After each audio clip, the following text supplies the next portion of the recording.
Celeste is many things. It's one of the best platformers around today, a challenging video game that tests your patience to the extreme, and an emotionally resonant story about rising above mental illness. Celeste has always been an important piece of media for me since I first played it back in my little room in Buchanan. I had heard about how good it was for 2 years, but I never imagined how much it would mean to me. I decided to choose it for my analysis for this very reason. I couldn't imagine picking any other game, as none others I could have played would have had the same meaning to me. At its core, Celeste is about growth and the frustration that may come from it. It's about growing to accept yourself, growing your skills in a challenging platformer, and learning how to persevere through challenges. It does this through its gameplay loop, its stage design, and its story. Now I could go over each principle one by one, but my written essay already does this for the gameplay loop and stage design. In essence, you are meant to die constantly and learn from it until you become a better player. There is no random chance in this game, just pure skill. Stage design itself also doesn't exist in a vacuum. Every stage is about the story foremost, and reflects some theme the game wants to explore. Instead of going over all these individually, I think it better support my argument by having a case study that shows off every aspect of my argument through the emotional climax of the game, the stage known as reflection. So to start this analysis, I first should explain the story and characters up to this point. Madeline is a girl who has come to Celeste Mountain to climb it, to try and face her fears and get away from her depression at home. But instead of getting the way, the mountain makes her confront it throughout the climb. She meets Granny, a sort of spiritual guide who lives on the mountain, and befriends Theo, a photographer from Seattle.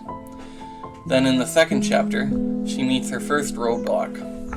A part of herself breaks out of the mirror in a dreamscape and chases her down, trying to make Madeline go home and give up on climbing the mountain. When Madeline escapes, she realizes she's dreaming, talks to Theo in the real world, and calls her mom to help her calm down from her panic attack. This situation with a part of herself, which the wider Celeste community dubs Battle-In, continues to escalate throughout the story.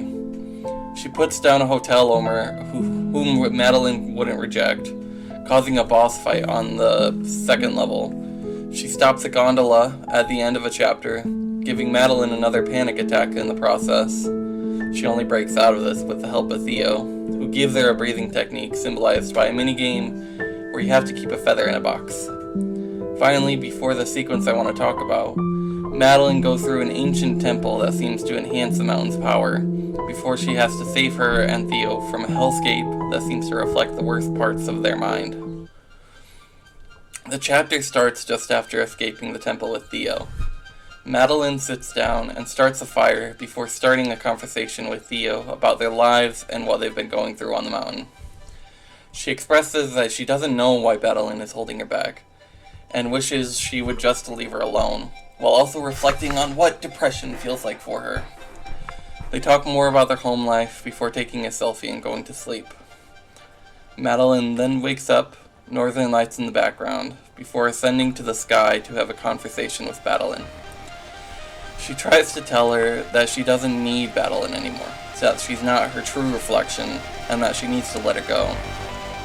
As the music intensifies, Madeline retorts by saying that Madeline is not above her, and that she's not a mountain climber before tearing her down to the bottom of the mountain. The stage then consists of her climbing up from literal rock bottom. The music is somber, and there are no extra collectibles to grab. The climb up has multiple paths and also introduces the feather movement as a platforming tool, where you go flying for a certain amount of time when touching them. The colors are vivid, but the music tells you that Madeline is at her lowest point. But when she gets to the elevator at the top, Granny is there.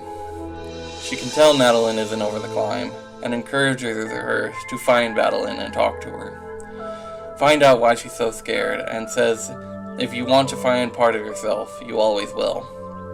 Madeline goes to find her, and you see dark tentacles that retreat from her as you go through the platforming rooms.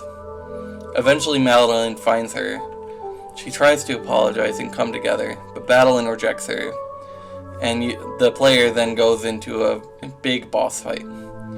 The music changes once again and turns into something triumphant, and Madeline tries relentlessly through your actions to reach Madeline, who is trying to knock her out with lasers and balls that float towards her.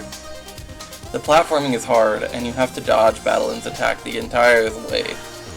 She eventually tells her that she was just trying to help her, that she isn't a mountain climber, before proceeding into a second phase. She digs deeper and deeper, trying to get away from Madeline, before she gives up, and says she'll try to go away. But instead, Madeline embraces her. She tells her she doesn't need to be scared, and they fuse, giving Madeline her second boost.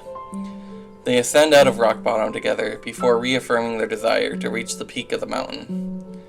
Every part of this chapter reflects Madeline and the player's growth. The challenging platforming, the constant dying while trying to reach Madeline, and the acceptance Madeline has of her darker side. It all reflects the themes of perseverance and personal growth, and probably the most emotional part of the story. Madeline then goes on to defeat the summit with the help of Madeline and finishes the story.